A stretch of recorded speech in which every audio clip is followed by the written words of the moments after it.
In the land of Babylon, where golden towers pierced the sky and the sound of harps filled the air, there lived a mighty king named Nebuchadnezzar. His throne was surrounded by wealth beyond measure, gold, silver, and precious stones that shimmered like sunlight upon water. Babylon was the glory of kingdoms, the jewel of the ancient world, but deep within the king's heart grew a seed of pride. He looked upon his greatness and said within himself, "There is none like me in all the earth." And from that pride came the thought to build an image of himself, a monument to his own power. The king commanded that the image be made of pure gold, towering high into the heavens, 60 cubits tall and 6 cubits wide. Day and night, workers hammered and shaped it until it gleamed like fire in the desert sun. It stood in the plain of Dura, vast, radiant, and intimidating.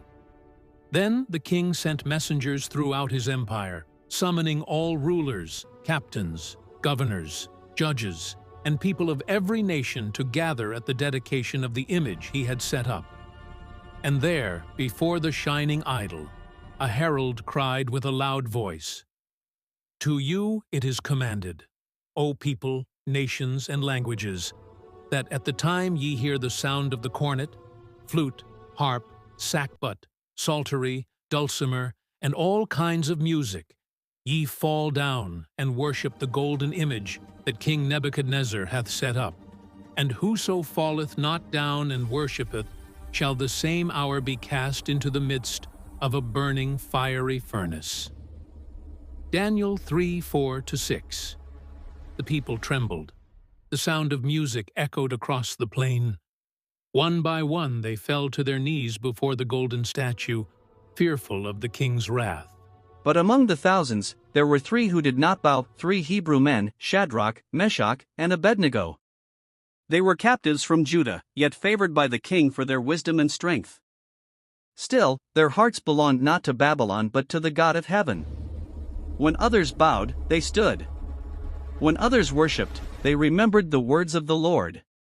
"Thou shalt have no other gods before me." Exodus 20 verse 3.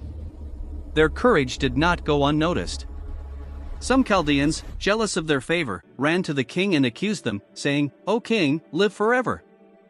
There are certain Jews whom thou hast set over the affairs of Babylon, they serve not thy gods, nor worship the golden image which thou hast set up." Nebuchadnezzar's face darkened with fury. He commanded the 3 men be brought before him. When they stood in his court, surrounded by gold and flame, the king's voice thundered, "Is it true, O Shadrach, Meshach, and Abednego, that ye serve not my gods? Now if ye be ready, at the time ye hear the sound of music, to fall down and worship the image, well. But if ye worship not, ye shall be cast the same hour into the midst of a burning fiery furnace, and who is that God that shall deliver you out of my hands?" Daniel 3 verses 14-15. And with calm, unwavering faith, the 3 replied, "O Nebuchadnezzar, we are not careful to answer thee in this matter. If it be so, our God whom we serve is able to deliver us from the burning fiery furnace, and he will deliver us out of thine hand, O king. But if not, be it known unto thee, O king, that we will not serve thy gods, nor worship the golden image which thou hast set up." Daniel 3 verses 16-18. There was silence in the court, a silence so heavy it seemed the air itself had stopped breathing.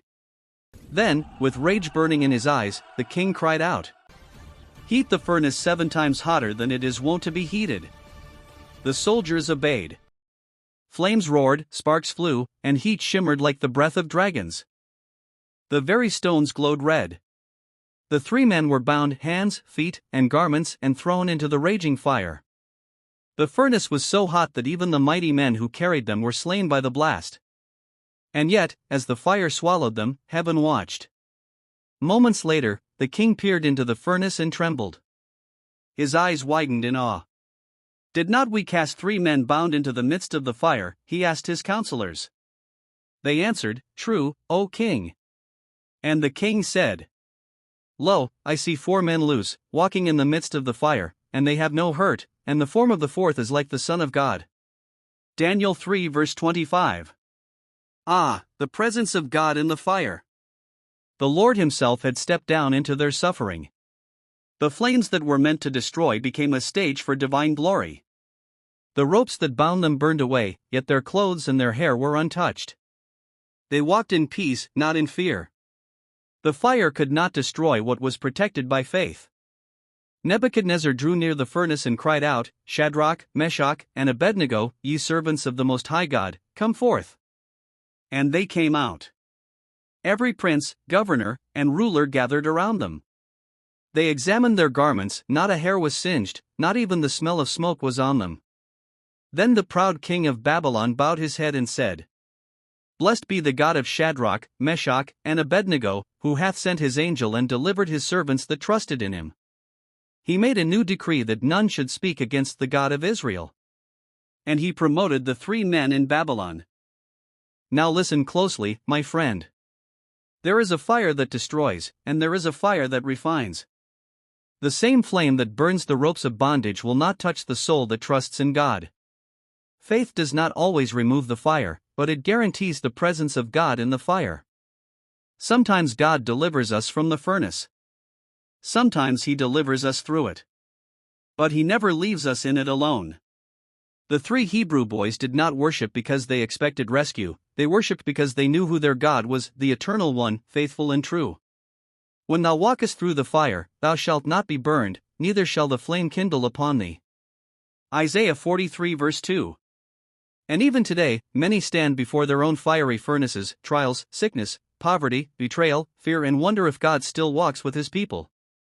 Yes, He does. He still steps into furnaces. He still silences kings. He still honors those who stand for Him. Sun behind small cloud wise that changes nothing but your bondage. Beloved, the fire is not sent to destroy you, it's sent to destroy your chains. Before the fire, they were bound. After the fire, they were free. Your test may look like punishment, but to heaven, it is purification. When life grows too hot, remember, you are not alone in the flames. The Son of God is walking beside you. Sometimes your greatest deliverance is not being removed from the battle, but having peace in the middle of it. So when the world says, bow to fear, stand like Shadrach. When pressure says, give up, stand like Meshach. When temptation says, forget your faith, stand like Abednego. Because every furnace has a 4th man waiting inside. My dear listener, let this story awaken your faith. No matter the storm, no matter the heat, God still reigns. He is the same yesterday, today, and forever. If you are in the fire today, lift your eyes toward heaven and say, Lord, even if you do not take me out, I will still trust you. That is true worship. That is victory. And just like those 3 Hebrew men, when you come out, people will look at you and wonder, how did they survive that? You'll smile, because you'll know it wasn't your strength. It was the 4th man in the fire. For lo, I am with you always, even unto the end of the world. Matthew 28 verse 20. My friend, if this message has strengthened your faith, do not keep it to yourself. Share it. Tell someone that God still delivers. And before you go, kindly subscribe to this channel, not for numbers, but to stay close to the word that strengthens your soul. Every video here is made to remind you that you are never alone in the fire.